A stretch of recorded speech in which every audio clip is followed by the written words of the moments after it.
सर्वांना नमस्कार। आजचा आपला विषय आहे समान नागरी कायदा। आता देशभरामध्ये समान नागरी कायदा हा चर्चेचा विषय आहे, आपल्याला माहिती आहे। आता जरा इस्रायल पॅलेस्टाईन युद्ध हा माध्यमामधला जास्त चर्चेचा विषय आहे, पण ह्याच्यापूर्वी साधारण एक महिन्यापूर्वी समान नागरी कायदा हा सर्व माध्यमामध्ये चर्चेचा विषय झाला होता। त्याला कारणही तसंच होतं। देशाचे पंतप्रधान नरेंद्र मोदी यांनी एका सभेमध्ये असं म्हटलं की आपल्या देशामध्ये समान नागरी कायदा असला पाहिजे। वेगवेगळ्या समाजांसाठी वेगवेगळे नागरी कायदे असू शकत नाहीत। ज्याप्रमाणे एका कुटुंबामध्ये प्रत्येक सदस्यासाठी वेगवेगळा नियम असू शकत नाही, त्याचप्रमाणे एका देशामध्ये वेगवेगळ्या समूहासाठी वेगवेगळे नागरी कायदे असू शकत नाहीत। अशा प्रकारचं वक्तव्य नरेंद्र मोदींनी केलं आणि देशभरामध्ये समान नागरी कायद्यावर चर्चा सुरू झाली। यापूर्वी देखील वेळोवेळी जेव्हा सर्वोच्च न्यायालयाने समान नागरी कायद्याच्या संबंधात काही टिप्पणी केलेली आहे, तेव्हा देखील देशामध्ये समान नागरी कायद्यावर चर्चा झालेली आहे। आता समान नागरी कायदा म्हटलं की सामान्यामध्ये अनेक गैरसमज आहेत। काही लोकांना असं वाटतं समान नागरी कायदा म्हणजे आरक्षण जाणार आहे का, आणि सगळ्यांना समान म्हणजे त्या दृष्टिकोनातून सगळ्यांना समान कायदा होणार आहे का। त्याच्यामध्ये काही लोक मुद्दामून गैरसमज वाढवतात की समान नागरी कायदा आला तर आरक्षण जाणार आहे, अनुसूचित जाती, अनुसूचित जमाती, इतर मागासवर्गीय यांना जे आरक्षण दिलेलं आहे ते काढून घेतलं जाणार आहे आणि सगळ्यांसाठी समान असा कायदा केला जाणार आहे। अशा प्रकारचा अपप्रचार देखील होताना दिसतो। आणि काही लोक जे आरक्षणाच्या विरोधी आहेत ते पण ह्या अपप्रचाराला बळी पडून ह्या अपप्रचाराला एक प्रकारे बळच देतात। ते पण म्हणतात समान नागरी कायदा आला पाहिजे म्हणजे आरक्षण जाईल आणि सगळ्यांना समान ट्रीटमेंट दिली जाईल, पण ते खरं नाहीये। आरक्षण आणि समान नागरी कायदा याचा अर्थार्थी काहीही संबंध नाही। समान नागरी कायदा हा आत्ताच्या संदर्भामध्ये फॅमिली लॉजशी संबंधित विषय आहे। कौटुंबिक विषय जे सगळे येतात ते सगळे विषय समान नागरी कायद्यामध्ये येतात। त्यामुळे आरक्षण किंवा अन्य कुठल्याही गोष्टीशी समान नागरी कायद्याचा काहीही संबंध नाही। आता आपल्याला माहिती आहे आपला देश 1947 साली स्वतंत्र झाला। देश स्वतंत्र झाल्यानंतर लोकशाही मार्गाने वाटचाल करण्याचं ठरलं। मग लोकशाही मार्गाने वाटचाल करायची तर देशासाठी एक संविधान लागतं। त्यासाठी संविधान सभेचे गठन करण्यात आलं आणि त्या संविधान सभेनं जवळपास 3 वर्ष काम करून आपल्या देशासाठी एक उत्कृष्ट असं संविधान तयार केलं। ते संविधान काय म्हणतं किंवा हे संविधान संपूर्ण देशभरामध्ये लागू आहे। देशाच्या प्रत्येक कानाकोपऱ्यामध्ये प्रत्येक प्रदेशामध्ये आपलं भारतीय संविधान लागू होतं। त्या संविधानाची आपण जर प्रास्ताविका बघितलं तर त्यामध्ये असं म्हटलेलं आहे की आम्ही भारताचे लोक भारताचे एक सार्वभौम लोकशाही गणराज्य निर्माण करण्याचा संकल्प करीत आहोत। त्यासोबतच असं म्हटलेलं आहे की या देशातील प्रत्येक नागरिकाला न्याय, स्वातंत्र्य, दर्जा व संधीची समता, त्यासोबतच बंधुता, आणि ही बंधुता प्रवर्धित करण्यासाठी व्यक्तीची प्रतिष्ठा ह्या मूल्यांची शाश्वती आम्ही देत आहोत, किंवा पुढे चालून आपल्याला अशा प्रकारची व्यवस्था निर्माण करायची आहे ज्यामध्ये स्वातंत्र्य, समता, बंधुता आणि प्रत्येक व्यक्तीची प्रतिष्ठा सुनिश्चित होईल। तर हे आपल्या संविधानाचे मूलभूत तत्व आहेत आणि त्या तत्वांना अनुसरूनच संविधानामध्ये पुढे सगळ्या तरतुदी केलेल्या आहेत। त्यामुळे आपण एक लक्षात ठेवायचं की आपल्या संविधानाचा मूळ गाभा काय आहे।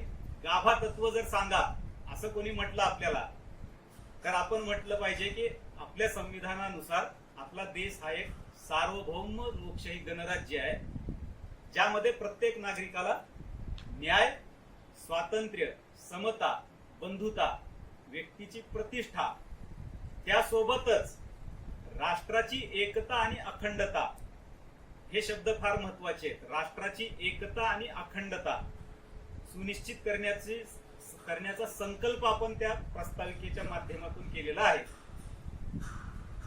आता हे झाल्यानंतर समता हे एक मूलभूत तत्व आहे. तर मग आपल्या देशामध्ये सगळ्यांसाठी समान कायदे पाहिजेत.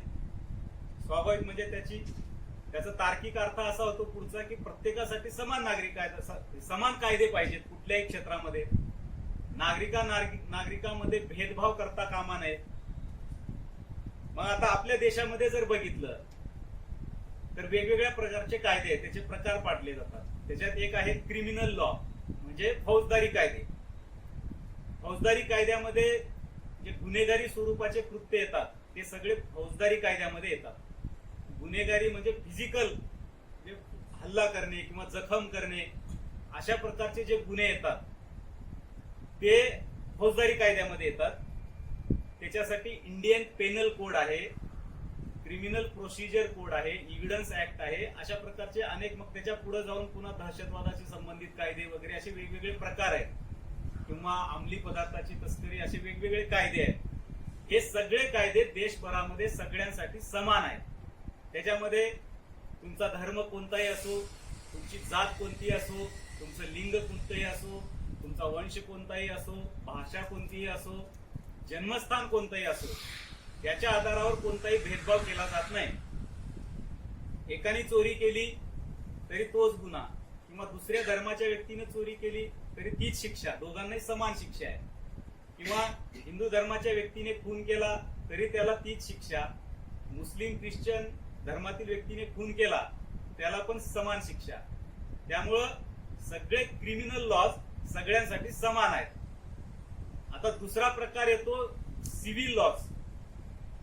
सिव्हिल लॉ म्हणजे आता समजा काही कॉन्ट्रॅक्ट होतात, व्यक्तीमध्ये कॉन्ट्रॅक्ट होतात, संस्थांमध्ये कॉन्ट्रॅक्ट होतात, कंपनीमध्ये कॉन्ट्रॅक्ट होतात. तर हे अशा प्रकारचे जे कॉन्ट्रॅक्ट, अशा प्रकारचे जे संबंध असतात, ते संबंध रेग्युलेट करण्यासाठीचे जे कायदे असतात त्याला सिव्हिल लॉज म्हणतात. ते पण सगळ्यांसाठी समान आहेत. तुम्ही प्रॉपर्टी खरेदी केली किंवा एखाद्या मुस्लिम व्यक्तीने प्रॉपर्टी खरेदी केली तर ते मालक आणि खरेदीदार यांच्यामधले जे संबंध आहेत ते समान कायद्याने रेग्युलेट होतात. त्यामध्ये देखील कुठलाही भेदभाव नाही. आता त्याच्या पुढे जाऊन ह्युमन रिलेशनशिप म्हणजे व्यक्तीमधले संबंध केवळ कॉन्ट्रॅक्ट पुरते किंवा प्रॉपर्टीज पुरते मर्यादित राहत नाहीत. कुटुंब ही देखील एक संस्था आहे. कुटुंब ही देखील एक व्यक्तींचा समूह आहे, आणि त्या कुटुंबातील व्यक्तीचे संबंध कुठल्या तरी नियमाने, कुठल्या तरी कायद्याने रेग्युलेट झाले पाहिजेत. कारण त्यांच्यामध्ये देखील काही व्यवहार होतात, काही मालमत्तेचं ट्रान्सफर होऊ शकतं, किंवा अन्य कुठल्याही प्रकारचे जे त्यांच्यामध्ये व्यवहार होतात ते रेग्युलेट करण्यासाठी जे जे कायदे असतात त्याला म्हणतात कौटुंबिक कायदे किंवा व्यक्तिगत कायदे. आता आदर्श स्थितीमध्ये हे कौटुंबिक कायदे, पर्सनल लॉज, हे सुद्धा अक्रॉस द कंट्री सगळ्यांना समान असले पाहिजेत. बरोबर? कुठलाही धर्म असो, कुठलीही जात असो, कुठलाही भाषा असो, कुठलाही प्रांत असो, काही असो, सगळ्यांसाठी समान नागरी कायदा पाहिजे. ऑलमोस्ट तुमचं क्रिमिनल लॉ सगळं समान आहे, तुमचे कॉन्ट्रॅक्ट लॉ, प्रॉपर्टीशी संबंधित सगळे लॉ समान आहेत, तर कौटुंबिक कायदे का समान असू नयेत असा प्रश्न उपस्थित होतो. पण आपल्या देशामध्ये अजूनही कौटुंबिक कायदे समान नाहीयेत.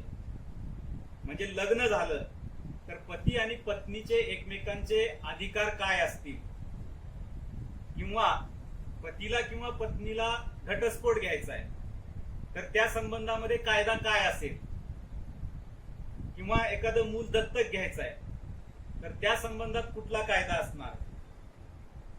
हे सगळे जे कायद्याने रेग्युलेट होतात ते सगळ्या धर्मियांसाठी समान नाहीयेत. सध्या स्थितीमध्ये हिंदूंसाठी वेगळे आहेत, मुस्लिमांसाठी वेगळे आहेत, ख्रिश्चनांसाठी काही वेगळे आहेत, तर ते वेगवेगळे आहेत.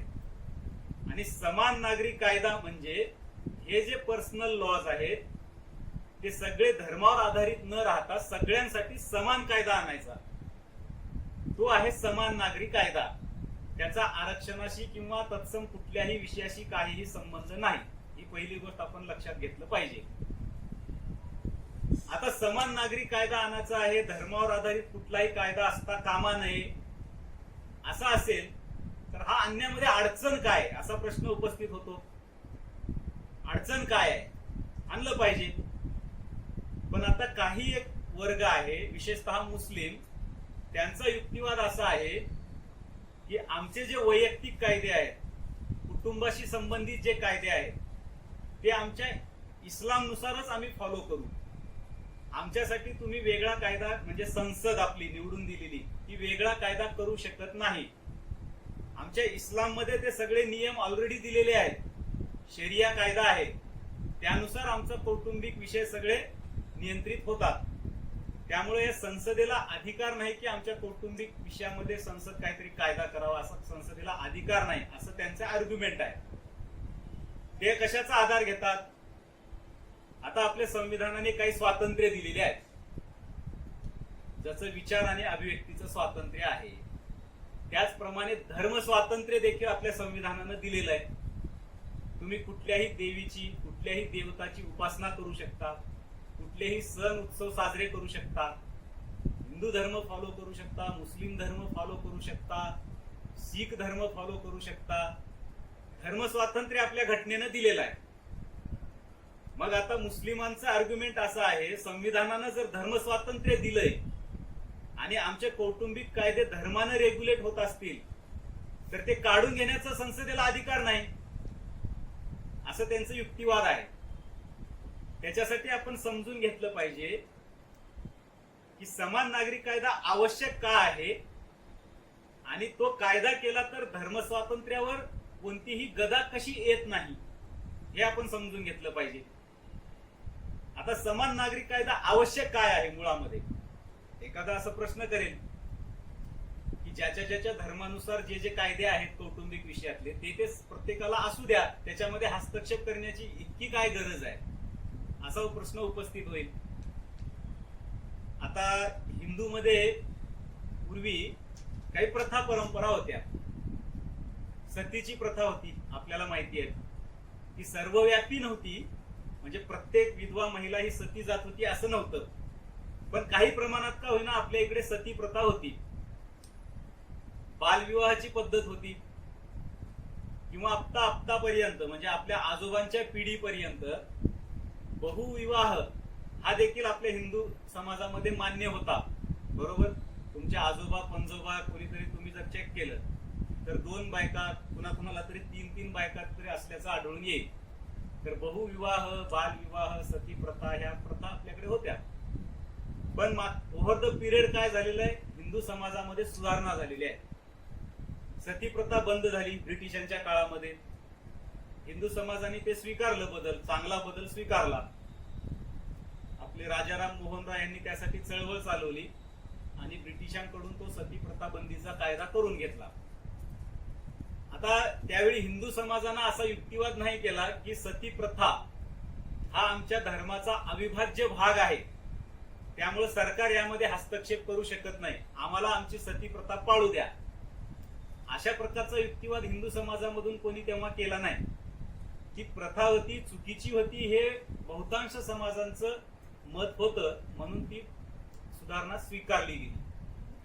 त्याचप्रमाणे बालविवाह, कमी वयामध्ये लग्न लावून द्यायचे आपल्या इकडे पूर्वी, तर त्यासाठी सुद्धा बहुतेक ईश्वरचंद बॅनर्जी का काहीतरी नाव आहे त्यांचं, त्यांनी ती चळवळ चालवली आणि बालविवाह प्रतिबंध कायदा आला. आता 18 वर्षाच्या खाली मुलीचं लग्न करू शकत नाही, कायद्यानं तो गुन्हा आहे. जर 18 वर्षाच्या खाली मुलीचं लग्न झालं तर त्याच्यावर कायद्यानं कारवाई होते. तर आता पॉलिगॅमी म्हणजे बहुविवाह, तो देखील हिंदू समाजामध्ये कायद्यानं आता बंदी करण्यात आलेला आहे, त्यामुळं ही प्रथा देखील बंद झालेली आहे. या प्रत्येक वेळी हिंदू समाजातून असा आवाज नाही उठला, म्हणजे मोठ्या प्रमाणामध्ये काही एक घटक असेल की हा आमच्या धर्माचा अविभाज्य भाग आहे आणि ह्याच्यात सरकार हस्तक्षेप करू नये, पण मेजॉरिटी हिंदू समाज या सगळ्या सुधारणांच्या समर्थनात होता. त्यामुळे हिंदू समाजामध्ये ह्या सुधारणा झालेल्या आहेत. आता मुस्लिम समाजाचं असं म्हणणं आहे की बहुविवाह हा आमच्या धर्माचा अविभाज्य भाग आहे. प्रत्येक मुस्लिम पुरुषाला 4 बायका करण्याचा अधिकार शरीयत कायद्यानुसार देण्यात आलेला आहे. आणि मुस्लिम मुलगी ती जेव्हा मॅच्युअर होते, जेव्हा प्युबर्टी टाइम येतो, तेव्हा ती लग्नास पात्र होते असं इस्लामिक कायदा सांगतो. मग ते वयाच्या 9व्या वर्षी मॅच्युअर हो किंवा 10व्या 11व्या वर्षी मॅच्युअर हो, एकदा का ती मॅच्युरिटी आली की तिचं लग्न करू शकतात, अशा प्रकारचा इस्लामिक कायदा आहे. आता त्यासोबतच जे तलाक आहे किंवा डिवोर्स आहे ते सुद्धा पुरुषांच्या बाजूने आहे आणि स्त्रियावर अन्याय करणारे आहेत. आता नुकतंच ट्रिपल तलाक या पद्धतीच्या तलाकवर शासनाने बंदी घातली, कायद्यानं त्याच्यावर बंदी घालण्यात आली आणि जो तो ट्रिपल तलाक त्या पद्धतीनं तलाक देईल त्याला पोलीस अरेस्ट करतील, त्याच्यावर कारवाई करतील. पण तो फक्त एका प्रकारचा तलाक बंद झालाय, त्याच्यात अजून वेगवेगळे प्रकार आहेत. म्हणजे एकाच वेळी तलाक तलाक तलाक म्हणलं, ह्या प्रकारचा तलाक बंद झालाय.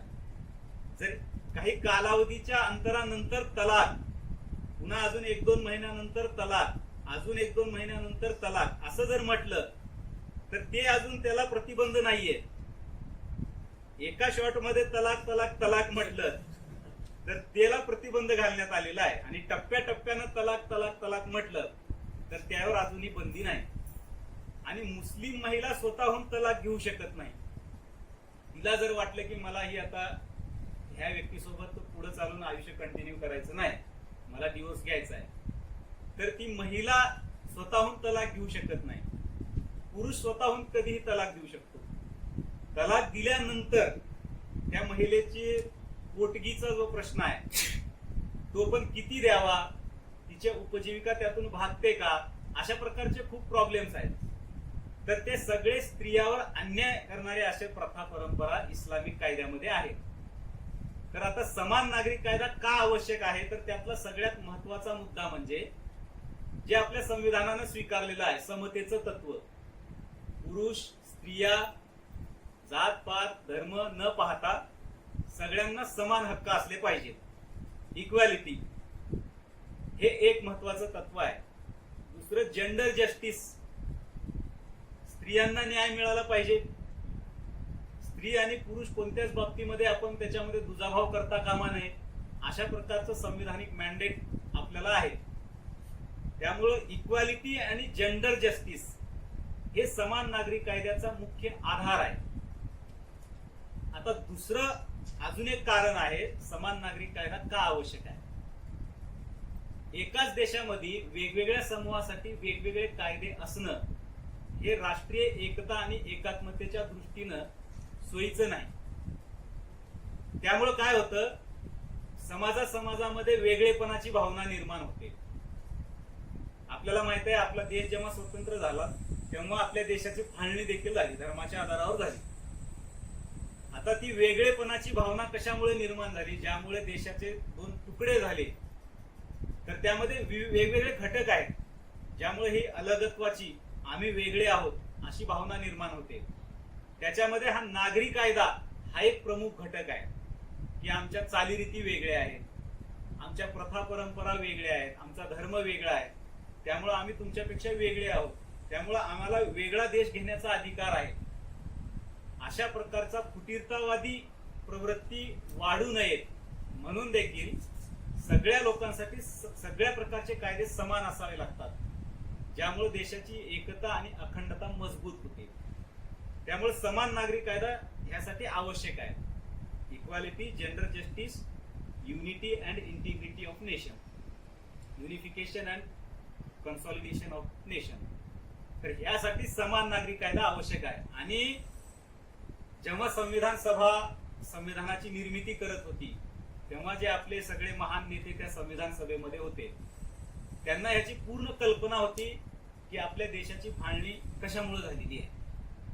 आणि पुढे चालून जर हे अशा प्रकारचे संकट टाळायचे असतील आणि दुसरं पार्टिशन होऊ द्यायचं नसेल तर आपल्याला टप्प्याटप्प्यानं समाजामध्ये राष्ट्रीय एकात्मता वाढीस लागेल अशा प्रकारची व्यवस्था निर्माण करावी लागेल. मग त्यामुळं सगळ्या प्रकारचे कायदे समान असणं हा त्यातला एक भाग आहे, ज्यामुळे लोकांमध्ये एकतेची भावना निर्माण होते.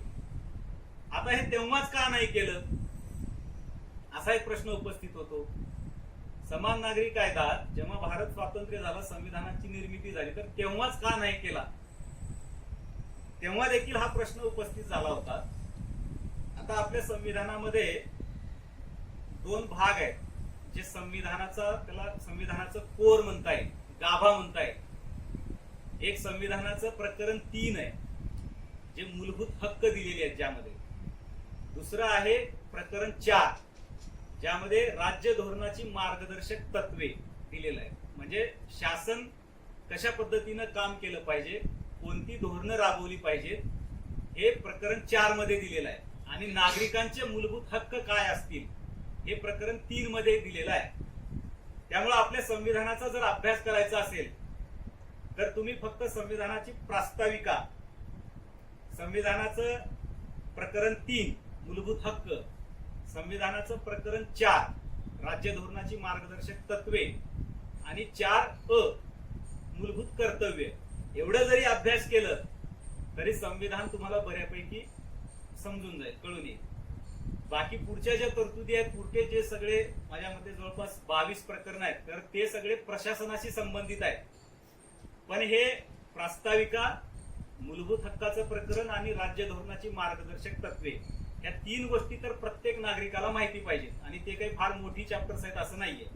मूलभूत हक्कावर जर नागरिकांच्या गदा आली तर प्रत्येक नागरिकाला हायकोर्ट किंवा सुप्रीम कोर्ट मध्ये जाण्याचा अधिकार आहे. म्हणजे तुमच्या विचार आणि अभिव्यक्ती स्वातंत्र्यावर गदा आली, तुम्ही एखादा लेख लिहिला, एखादा व्हिडिओ तयार केला आणि तो पब्लिश केला, आणि तो पब्लिश करण्यासाठी किंवा विचार मांडण्यासाठी कोणीतरी तुम्हाला अटकाव करतंय, तर तुम्ही न्यायालयाकडे जाऊ शकता की माझ्या मूलभूत हक्काचं उल्लंघन होतंय, मला न्याय मिळाला पाहिजे. तसंच तुमचं जे धर्म स्वातंत्र्य आहे त्याच्या आड जर कुणी येत असेल, तुम्हाला हवा तो सण उत्सव, पूजा पद्धती, ते धर्म पालन करण्याच्या आड काही बाधा येत असेल तरी देखील तुम्ही न्यायालयाकडे जाऊ शकता.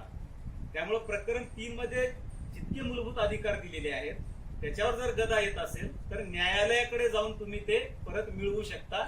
न्यायालय त्याची हमी देतं तुम्हाला.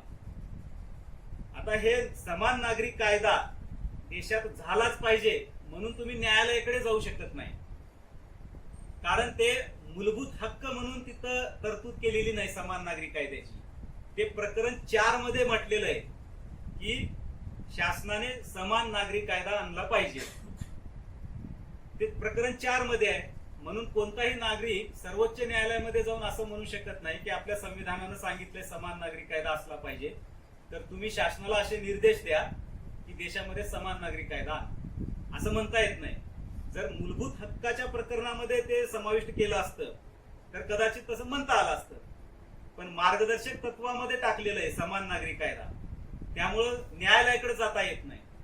ते शासनाच्या इच्छेवर अवलंबून आहे.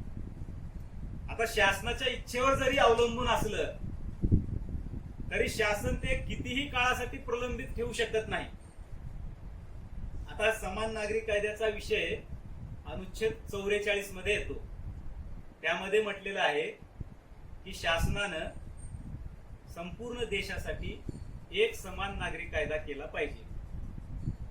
हे अनुच्छेद 44 आहे आणि ते मार्गदर्शक तत्वामध्ये आहे, मूलभूत हक्कामध्ये नाही. आता मूलभूत हक्कामध्ये धर्म स्वातंत्र्य आहे. मग धर्मानं दिलेला कायदा काढून घेण्याचा अधिकार शासनाला का आहे का, जसं मी सुरुवातीला सांगितलं, असं युक्तिवाद उपस्थित केला जातो. तर धर्म स्वातंत्र्य हे मूलभूत हक्क आहे हे मान्य आहे, पण धर्म स्वातंत्र्याच्या नावाखाली सगळ्याच प्रथा परंपरांना मान्यता दिलेली नाही, हे आपण लक्षात घेतलं पाहिजे. धर्माच्या नावाखाली तुम्ही स्त्री पुरुषामध्ये भेदभाव होईल अशा प्रकारच्या प्रथा पाळू शकत नाही. धर्म स्वातंत्र्य तुम्हाला दिलेलं आहे, त्याच्यावर काही बंधनं टाकलेली आहेत. धर्म स्वातंत्र्य तुम्ही 4 अटीच्या अधीन राहूनच पाळू शकता. एक आहे पब्लिक ऑर्डर, म्हणजे कायदा सुव्यवस्था बिघडणार नाही हे लक्षात घेऊनच धर्म पाळण्याचं स्वातंत्र्य आहे. दुसरं आहे मोरॅलिटी, म्हणजे नैतिकता, नैतिकता पाळून धर्माचं पालन करायचं आहे. आता पब्लिक ऑर्डरची पहिली अट आहे, त्याच्यामध्ये उदाहरण द्यायचं झालं तर गणेश उत्सव आपण करतो. गणेश उत्सवामध्ये आपण डीजे वगैरे लावतो, त्याच्यावर शासन बंधन घालतं. तेव्हा तुम्ही असं म्हणू शकत नाही की आम्हाला धर्माचा हक्क आहे तर तुम्ही डीजेवर का बंदी घालताय. शासन काय म्हणेल, तुम्ही असं कायदा सुव्यवस्था बिघडेल अशा पद्धतीने तुमचे सण उत्सव तुम्ही साजरे करू शकत नाही, त्याच्यावर ते बंधन घातलेलं आहे. दुसरं आता मोरॅलिटी. धर्माच्या नावाखाली वेगवेगळे प्रकार चालतात जे अनैतिक असतात. अशा प्रकारचे अनैतिक प्रकार हे तुम्ही धर्माच्या नावाखाली करू शकत नाही, त्यावर देखील शासन बंदी घालू शकतं. मला धर्म स्वातंत्र्य आहे, मला वाटेल ते करेन असं तुम्ही म्हणू शकत नाही. अजून एक त्याच्यामध्ये अट आहे की इतरांच्या मूलभूत हक्क डावलले जातील, त्याच्यावर गदा येईल, अशा प्रकारचं कृत्य तुम्ही धर्माच्या नावाखाली करू शकत नाही. जसं की लाऊडस्पीकर आहेत आता मस्जिदीवरचे. आमच्या धर्मामध्ये सांगितलंय आजान द्यायचं, तर आम्ही ती लाऊडस्पीकरवर देऊ. आणि धर्म पालन करण्याचा तर हक्क संविधानातच दिलेला आहे, असं म्हणता येत नाही. सरकार काय म्हणेल, तुला धर्म पाळण्याचा अधिकार आहे, पण इतरांची झोप डिस्टर्ब करण्याचा अधिकार नाहीये. इतरांना शांततेत झोपण्याचा अधिकार आहे, त्याचा तो मूलभूत अधिकार आहे. त्यामुळं तुझा धर्म स्वातंत्र्याचा मूलभूत हक्क पाळत असताना इतरांचा मूलभूत हक्काचं उल्लंघन होईल, अशा पद्धतीने तू धर्म स्वातंत्र्य उपभोगू शकत नाही. त्यामुळे धर्म स्वातंत्र्यावर काही अटी आहेत. तशाच प्रकारे भेदभाव करणाऱ्या प्रथा परंपरा देखील धर्म स्वातंत्र्याच्या नावाखाली पाळण्याचा अधिकार नाही. आणि अशा जर काही प्रथा परंपरा असतील तर शासन त्यामध्ये सुधारणा घडवून आणणारे कायदे करू शकते. त्या धर्म स्वातंत्र्याच्या हक्कामध्ये असं स्पष्ट म्हटलेलं आहे की धर्म स्वातंत्र्याचा हक्क जरी दिलेला असला तरी सोशल वेलफेअर आणि सोशल रिफॉर्म, समाजाचं कल्याण होईल, समाजामध्ये सुधारणा घडवून येतील, अशा प्रकारचे कायदे करण्यासाठी शासनावर कोणतंही बंधन असणार नाही, असं त्याच्यामध्ये स्पष्ट म्हटलेलं आहे. त्यामुळं धर्माचा हवाला देऊन समान नागरी कायद्याला विरोध करता येत नाही. आता दुसरा एक युक्तिवाद केला जातो समान नागरी कायद्याच्या विरोधात, की आपला देश हा धर्मनिरपेक्ष आहे, प्रत्येकाच्या धर्माचं सन्मान करणे हे एक आपल्या देशाचं, आपल्या संविधानाचं मूल्य आहे असं म्हटलं जातं. त्यामुळं हे समान नागरी कायदा आला तर मुस्लिमावर अन्याय होईल किंवा अन्य कुठल्या अल्पसंख्याकावर अन्याय होईल आणि हे धर्मनिरपेक्षतेच्या विरोधी आहे, अशा प्रकारचा युक्तिवाद केला जातो. पण तो युक्तिवाद देखील साफ चुकीचा आहे, अगदी फोल आहे.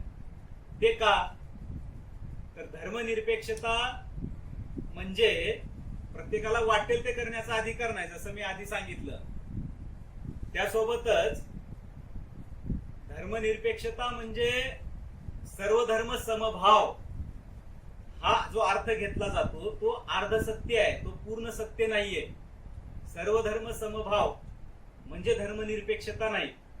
ते एका अर्थानं बरोबर आहे पण पूर्णपणे बरोबर नाहीये. कसं, आता इस्लाम आहे बरोबर, इस्लामची अशी मान्यता आहे की जो इस्लाम धर्माचं पालन करतो तो पवित्र आहे, तो मुमीन आहे. आणि जो गैर इस्लामिक आहे, गैर मुस्लिम आहे, तो काफिर आहे, तो नीच आहे, तो दर्जाहीन आहे, असं इस्लाम सांगतो. आणि काफिराला जगण्याचा अधिकार नाही, काफिरांना संपवून टाकलं पाहिजे आणि ही सगळी पृथ्वी दारुल इस्लाम केली पाहिजे, अशा प्रकारची इस्लाम धर्माची शिकवण आहे. आणि हिंदू धर्म दुसऱ्या बाजूला काय सांगतो की सगळे समान आहेत, प्रत्येकाला आपल्या म्हणजे वाटेल कोणत्याही देवी देवताची उपासना करण्याचा पूर्ण अधिकार आहे, कोणतेही धार्मिक सण उत्सव साजरा करण्याचा पूर्ण अधिकार आहे, अशी हिंदू धर्माची शिकवण आहे. आता या दोन्ही धर्माला जर धर्म स्वातंत्र्य दिलं तर मुस्लिम काय म्हणेल, काफिरांना मारणं हे माझं धर्म स्वातंत्र्य आहे आणि तुम्ही मला रोखू शकत नाही. त्या अर्थाचा धर्म पाळण्याचा अधिकार आपल्या घटनेनं दिलेला नाही, हे लक्षात घ्या. त्यामुळे सर्व धर्म समभाव हे धर्मनिरपेक्षतेचा अर्थ नाहीये. हा, जर धर्म म्हणजे तुम्हाला हे अभिप्रेत असेल की नमाज पढणे, रोजा करणे किंवा हजची यात्रा करणे बरोबर, सकाळी आजान देणे, हे सगळं तुम्ही ह्या अर्थानं धर्म म्हणत असाल तर तुम्हाला धर्म स्वातंत्र्य आहे. पण गैरमुस्लिमांची, काफिरांची हत्या करायची आहे, सगळी पृथ्वी दारुल इस्लाम करायची आहे, अशा प्रकारचा माझा धर्म आहे आणि अशा प्रकारचं धर्म स्वातंत्र्य मला हवं आहे असं म्हटलं तर त्याची तुम्हाला परवानगी नाही. त्यामुळे सर्व धर्म समभाव केव्हा आहे, जर मर्यादित अर्थ तुम्ही धर्माचा घेत असाल, की पूजा पद्धती, अध्यात्म, कर्मकांड, यात्रा, जत्रा, सण, उत्सव, ह्या अर्थानं धर्म तुम्ही म्हणत असाल तर धर्मनिरपेक्षता म्हणजे सर्व धर्म समभाव आहे. पण धर्म हा सर्वव्यापी अर्थाने तुम्ही घेत असाल, की तुम्ही नवरा बायकोचे संबंध कसे असावेत, लग्न कसं व्हावं, डिवोर्स कसा व्हावा, दत्तक कसं घ्यावं, तलाक दिला तर तिची पोटगी द्यायचं का नाही, किंवा धर्मबाह्य तुमच्या धर्माच्या बाहेरील व्यक्तीच्या बद्दल काय ट्रीटमेंट आहे, हे सगळे विषय धर्म आहे असं जर तुम्ही म्हणत असाल तर तशा प्रकारचं धर्म स्वातंत्र्य तुम्हाला नाही. संविधानाच्या अनुच्छेद 44 मध्ये समान नागरी कायदा करा असं म्हटलेलं आहे. पण जरी संविधानाचा अनुच्छेद 44 नसलं तरी देखील शासन समान नागरी कायदा आणू शकतं किंवा सामाजिक सुधारणा करू शकतं. अनुच्छेद 25 जे धर्म स्वातंत्र्याचा अनुच्छेद आहे त्याच्यामध्ये ज्या अटी दिलेल्या आहेत, आणि मी आता सांगितलं की धर्माचं स्वातंत्र्य जरी असलं तरी सामाजिक कल्याण आणि सामाजिक सुधारणा लक्षात ठेवून सरकारला कायदा करण्याचा अधिकार आहे. ह्या केवळ एका अटीच्या खाली शासन ट्रिपल तलाक सगळ्या प्रकारचे बंद करू शकतं, मुस्लिमांमधला बहुविवाह बंद करू शकतं, बालविवाह बंद करता येतो, सगळ्या प्रकारच्या कुप्रथा केवळ ही जी अट आहे अनुच्छेद 25 मध्ये त्याचा आधार घेऊन सगळ्या कुप्रथा नष्ट करता येतात. अनुच्छेद 44 ला जायची देखील गरज नाही. त्यामुळं समान नागरी कायदा म्हणजे आमच्या धर्माला धोका आहे, जाणून बुजून आमचा धर्म नष्ट करण्याचा सरकारचा विचार आहे, हे जे म्हटलं जातं ते साफ चुकीचं आहे. तो अपप्रचार आहे. धर्माधर्मामध्ये कुठलाही भेदभाव नाही. तर प्रत्येक नागरिकाला, मग त्या नागरिकामध्ये मुस्लिम स्त्रिया देखील येतात, त्यांना देखील समानतेची वागणूक मिळाली पाहिजे, त्यांना देखील न्याय मिळाला पाहिजे, त्यांना देखील त्यांची देखील प्रतिष्ठा सुनिश्चित झाली पाहिजे. त्यासाठी त्यांच्यावर भेदभाव करणाऱ्या, अन्याय करणाऱ्या कुप्रथा या बंद झाल्या पाहिजेत. पॉलिगॅमी, बहुविवाह बंद झाला पाहिजे, चाइल्ड मॅरेज, बालविवाह बंद झाला पाहिजे, वेगवेगळ्या प्रकारे ट्रिपल तलाक देऊन महिलेला घरातून काढणे, अशा प्रकारच्या प्रथा बंद झाल्या पाहिजेत. मुस्लिम महिलेला मूल दत्तक घेण्याचा अधिकार असला पाहिजे. मुस्लिम महिलांना मूल दत्तक घेण्याचा अधिकार नसल्यामुळं नवरा काय करतो, दुसरी बायको आणतो, कारण पहिल्यापासून मूल होत नाहीये आणि तो म्हणतो मला दत्तक घ्यायचं नाही, मला दुसरी करायची, दुसरीपासून झालं नाही. प्रॉब्लेम त्याच्यामध्ये असेल, पण अन्याय कुणावर होतोय, महिलेवर होतोय. तो तिसरी बायको करेल, चौथी बायको करेल. जर बायकोला म्हणजे पत्नीला मूल दत्तक घेण्याचा पण अधिकार असेल तर ती म्हणेल आपण मूल दत्तक घेऊ, मी घेते मूल दत्तक. तो अधिकार संविधानानं किंवा कायद्यानं दिलेला आहे, समान नागरी कायद्यानं दिलेला आहे. तर ते बहुविवाह देखील बंद होईल. त्यामुळं समान नागरी कायदा ह्याला विरोध करणारे लोक हे धार्मिक भेदभाव करणारा आहे, मुस्लिमांवर अन्याय करणारा आहे, अशा प्रकारचा कितीही अपप्रचार केले तरी आपण हे लक्षात ठेवलं पाहिजे की समान नागरी कायदा हे महिलांना अधिकार देणारा, महिलांना न्याय देणारा कायदा आहे आणि समूहामधले भेद नष्ट करून राष्ट्राची एकता आणि अखंडता सुनिश्चित करणारा हा कायदा असणार आहे. संविधान सभेमध्ये याच्यावर वेगवेगळे युक्तिवाद, समर्थनात काय युक्तिवाद करण्यात आले, विरोधात काय युक्तिवाद करण्यात आले, ते सगळे इंटरनेटवर उपलब्ध आहे. तुम्ही ते डिटेलमध्ये त्याचा अभ्यास करू शकता. तर समान नागरी कायदा हा राष्ट्राची एकता आणि अखंडता बळकट करणारा आणि प्रत्येक व्यक्तीला, विशेषतः मुस्लिम महिलांना न्याय देणारा कायदा आहे. यापेक्षा अधिक काहीही नाही.